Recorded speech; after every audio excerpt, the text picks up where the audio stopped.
lahat yung mga kakampi ng China at ng US. No? Alam natin na ang Iran lately ay sumali doon sa BRICS na yung organisasyon kung saan nandito yung mga malalakas na bansa katulad ng Brazil, Russia, India, China at South Korea.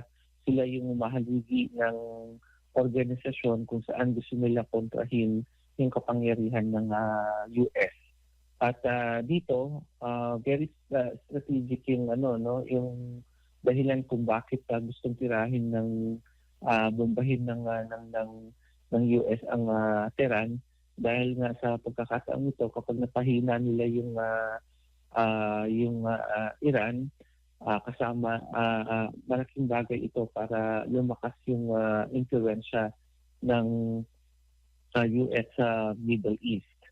So, hawak ng malakas na sila doon sa Western Hemisphere, yung Amerika. Kasi nga, diba, nakuha nila si Maduro ng Venezuela at dahil sila ngayon nagpapatakbo ng Venezuela dahil may puppet government sila doon sa itinalaga nilang presidente, ay kontrolado nila yung mga choke points doon, yung Colombia,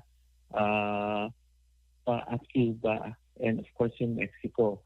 Ngayon, labas na sila sa, of course, kuha na nila yung South Latin America, pupunta naman doon sa Middle East.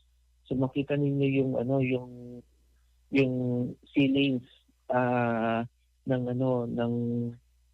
oil supply, no? Tapos yung Greenland, very strategic rin ang dahilan nila doon, of course, para i-blockade yung pwersa ng Russia at ng China.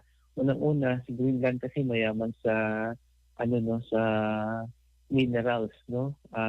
And definitely very strategic yung kanyang position para ma-monopolize ng US yung rare earth minerals kasi ang may control ngayon sa rare earth minerals when it comes to processing and operations si China, halos 20% yun, no?